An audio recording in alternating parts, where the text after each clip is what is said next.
we take a rule of thumb, and it's like, it rose by 10%, so it must rise by 10%, hence it makes a good decision. But right now, house prices are doing nothing. Yeah. So we're saying house prices will do nothing, hence I'm not going to buy a house. Yeah. Now, the answer is probably not as simple as that. It's probably somewhere in between the two, that on average, house prices are probably going to rise at 5% a year for the next 20 years. I don't know. It could do. It'd be nice if you could guarantee it. You'd have a lot of interested parties joining you. But if it does, Yeah. I mean, okay, even if it's on real terms, house prices don't do anything. It doesn't really matter as long as you have a property that's giving you a positive cash yield. Yeah.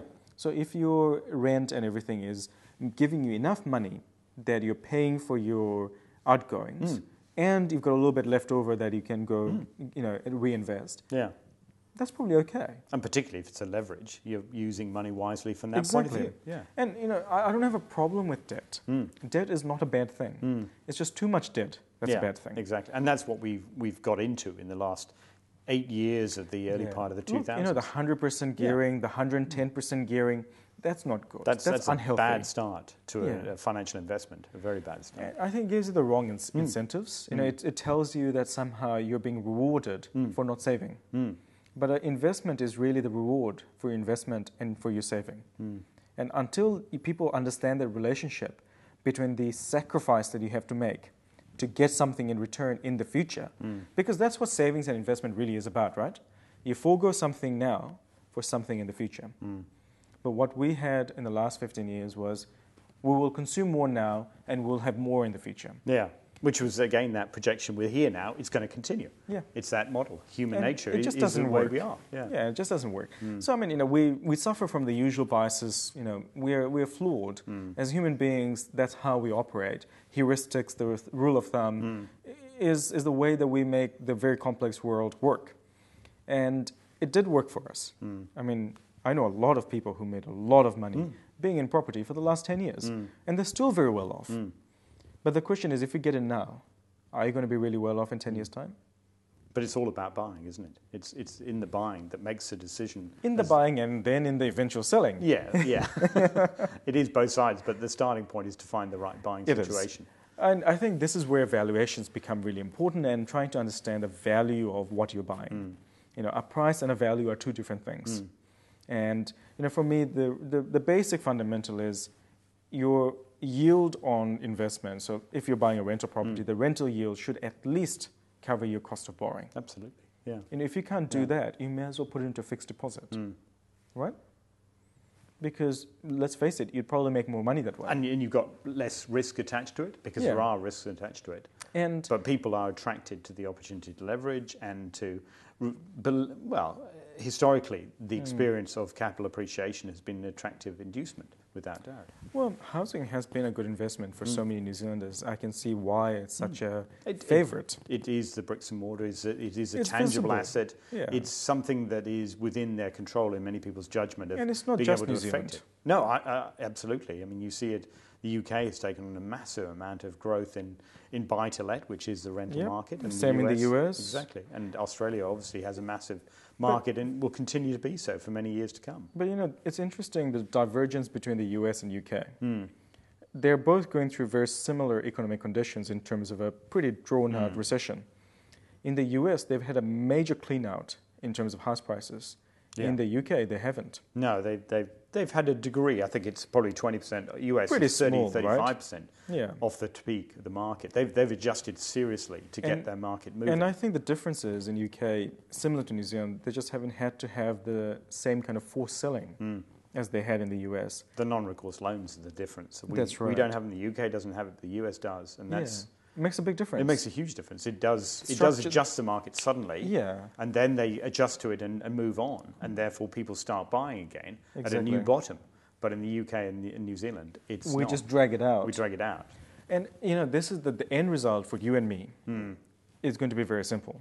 It's going to mean an economy that doesn't grow very strongly for a long period of time. We are going to get economic growth that's going to it will be positive. But instead of being up here, it's going to be down here, and it's going to go sideways, and it's going to be a little bit bumpy. This is not a bad thing. If you hear all the stories that we've heard about rebalancing, moving away from consumption to exports, this is it. This is is how good it for happens. us in the long term, yeah. Yeah, this is how it happens. You know what? It doesn't happen in a day. It doesn't happen in a year. It takes many years. It's a generation almost, in some ways. Yeah, and hopefully not quite that long, but it's... Not quite that long, No. but I mean, it's taken us, 10, 15 years to get to this level. It'll probably take us 5 to 7 years to get back to a more normal level where it's more sustainable for us to have stronger economic growth. And that's fine. You know, that's the aspiration we want to see. It has more certainty, more surety, exactly. and more attraction on an think, international basis. And I think from next year, we are going to see the fundamental drivers of economic growth starting to come through. And underlying trends are starting to move upwards. We are starting to see people spending a little bit more. We're starting to see the light at the end of the tunnel, that there is going to be more demand for the products that we produce. You know, we are going to have investment that slowly starts to pick up. You know, we've got this massive weakness that's in the pipeline. Once we get past that weakness, which you're putting towards the second half of 2011, if I'm reading it correctly. Second half of next year, I think, looks so much better. Right. But you could say we're in this getting ready for the starting blocks, you could say, if I was to put an optimistic perspective I to think it. We'll go backwards first before we go forwards. And, you know, I don't like being a pessimist, and I have been one for 2 years now. And part of it has been because you could see this train wreck in slow motion. Yeah. It was always coming. We just didn't know when it was going to happen. And whether it was going to be a dramatic crash or a slow motion crash, as you indicated. And we've been so lucky. Yeah. We've been so lucky because it has the airbags have been deployed and we've been cushioned nicely. We've had this kind of, it's been painful. Unpleasant, but we've seen some repercussions. People have lost their jobs. It's been economic malaise. For some people and some for regions, look, it's been really bad and really negative. But by and large, I think we've gotten through this recession a lot better than many countries around the world. We're much better off than the US or the UK. Clearly. Look at what's going on in Ireland. Look at the problems that Greece and Spain are facing. Compared to that, we are doing really, really well. We still have to make an adjustment. We're making the sacrifices. It is happening. Yep. And as long as we're comfortable with economic growth that's a little bit less, less growth in wages, less growth in asset prices, I think we'll be okay. If we adjust to that, we can see the glide. Yeah, and the fact of the matter is the adjustment is happening, and it will continue to happen. This is not going to be a case of this is it, it's done tomorrow. We'll go back to 10% a year house price growth. No. It doesn't work like that. No. This is something that's going to last. But confidence is what people seek, and there are indications that confidence is creeping back in, and will be there in the future.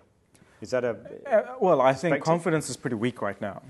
I think people are pretty uncertain. I think there is a lot of angst about what might happen, and people are more focused on the downside than the upside. But looking forward a year, I think things are getting better because I think more of us will have jobs. More of us will be earning a little bit more than we are now. And all of these things will slowly come together in a scenario where we slowly start to get back to a more normal way of living. I think right now we are in a holding pattern. Yeah. Everything is on the back burner. We're just waiting for things to happen. And you can't live like that forever. You can't just put everything on hold. No, we've got to step forward. Yeah, and there's a lot of pent-up demand. And as that comes back, I think that'll be more positive. So, I'm getting more optimistic, but the caution is... I like it. It's not you normally, but it's feeling good to have it from you from that point of view. Oh, well, but the caution, of course, is that it's going to get worse before it gets better. But when it gets better, it's going to be that much slower recovery. And I'm comfortable with that. I like that. I think that's going to be sustainable and it's going to be more balanced. And I think that will make a big difference in terms of where we are in 20 years' time. Great. Look, thank you very much indeed for giving the time today and sharing what is a comprehensive picture of the factors that I think will affect the market. I'm drawn to your optimism. I think for somebody who's been a little bit different from a lot of other economists in being so pessimistic, but you've been proven correct in your assessments of this slow train wreck. But I hope that we are going to see, as you indicate, some improvement in 2011. We certainly hope so, and it's great getting your perspective on the property market. So thanks for joining us today. Great to have you along. And thanks for joining us in this unconditional webcast brought to you by realestate.co.nz. Please join us again. We'll be doing more of these in the future, reporting on the state of the market and doing interviews. So wish you well. This will probably be last before Christmas, so happy Christmas. Thanks.